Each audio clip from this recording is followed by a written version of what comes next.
Bro, I've seen so many YouTubers tearing UFC 309 apart, saying it's the worst pay-per-view of the year. They're calling the main card trash from top to bottom, like it's complete garbage. Now, don't get me wrong, I'm not saying that it's the best card we ever had this year. It's actually far from it, if I could be honest. But is it really the worst? I feel like a lot of MMA fans are just hopping on the hate train without giving it a fair look.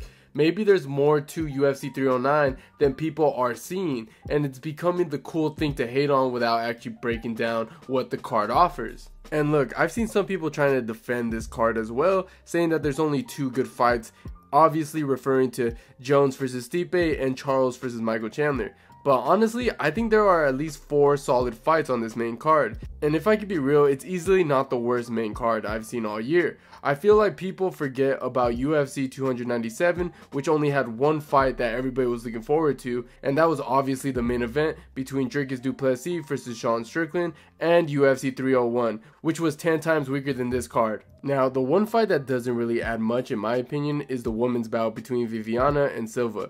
No one really cares about that fight. They should have swapped it up for Nikita Krylov versus Asma Murkazanov, but I get why they didn't do that. They needed a decent main event for the prelims, so. But yeah, people love to poke holes on this card. But when it comes to the main event, yeah, a lot of us fans, including me, have been bashing it for months. Let's be real.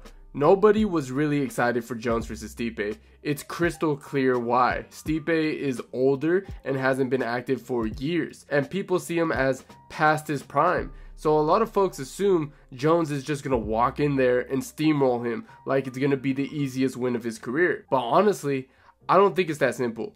If I'm going to be real, there's more to this fight than people are giving it credit for. Stipe might just surprise everyone, and this can end up being way more competitive than people are expecting.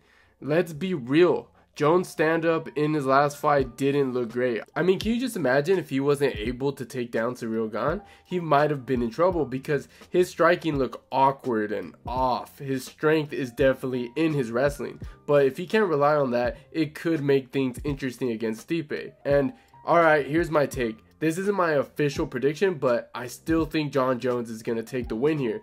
It's just interesting because Jones isn't exactly known for knocking people out. So I'm actually leaning towards this one going all 5 rounds. I don't see him completely ragdolling Stipe Miocic either. There's a lot of questions surrounding both their skill set, and it feels like we're going to walk into this fight with more unknown than usual.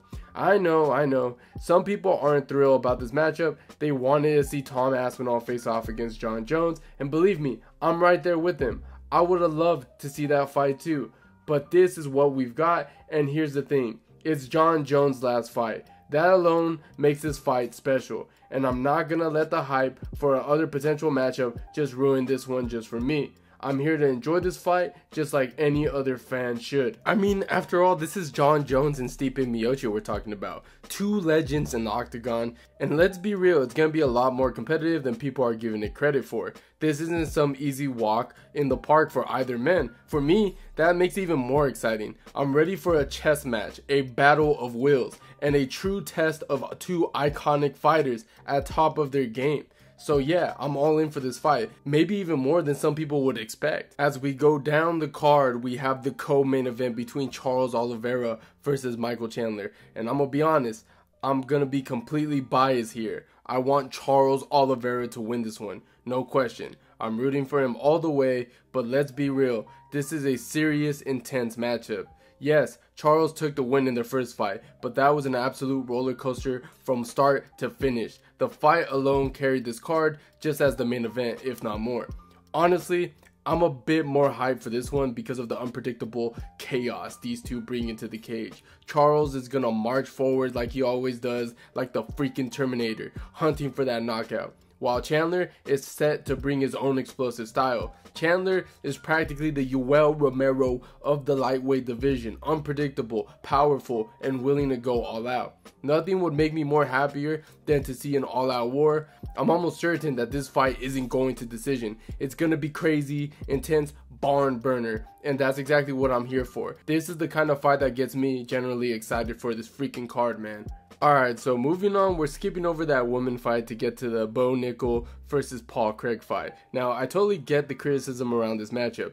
Yeah, it's in another safe stylistic setup for Bo Nickel, a fight that feels like an easy win and an easy name to his resume.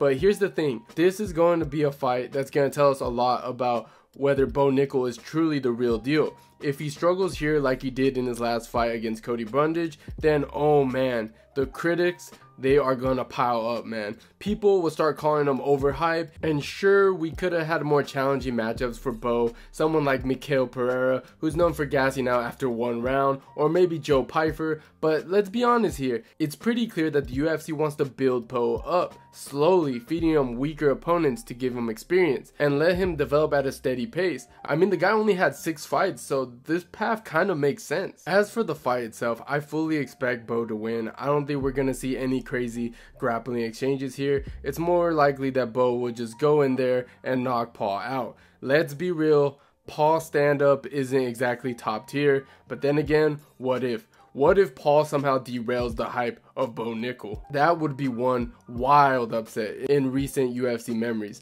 No question about that. So yeah, while I'm not overly hyped for this matchup, I am intrigued. There's a lot on the line for Bo. And even though it feels like a safe bet, there's always that small chance, that little bit of uncertainty is what makes the sport so compelling. And I'm definitely interested to see how it all plays out. Alright, so wrapping up this main card, we've got Chris Weidman taking on Eryk Anders. Now, I'll be straight with you guys. This isn't the most thrilling matchup on paper, but let me break it down why I'm at least somewhat entertained by it. It's pretty obvious that the UFC is trying to give Chris Weidman a boost with this fight, setting him up with an opponent who he can potentially control with his wrestling. Now, I know what some of you guys are thinking, dude, this sounds like a snooze fest, and yeah, I get it. But honestly, I'm kind of hoping that Eryk Anders managed to land one of those wild hooks that he's known for, because let's face it, the dude's got power. There's nothing that would make me smile more than seeing Chris Weidman getting caught and folded here, because as we all know, in his last fight against Bruno Silva, and I know it left a lot of us feeling frustrated because Chris Weidman turned into Chris Iman. So yeah, there's a bit of revenge hype in me, hoping that Anders makes something happen. Now, if I had to rate this main card overall, I'd give it a solid 6 out of 10. For hardcore fans, there's enough here to keep us engaged, especially in the prelims and early prelims. You should be able to find something enjoyable in this matchup as long as they don't end up all being duds, you know? Even for casual fans, the last 2 fights should be enough to bring some excitement for them. So there's something for everyone. I just think that this card has been a little overhated, especially the main card, but I'm still looking forward to it. Sometimes these lower stake fights can surprise you, and that what if factor makes it all worth tuning in. But hey, what do you guys think? Drop your thoughts in the comments down below. And do you think this card is trash, or are people just overhating it? And as always, if you enjoyed this breakdown, leave a like and hit that subscribe button. And like always, guys, I'll see you guys on my next one.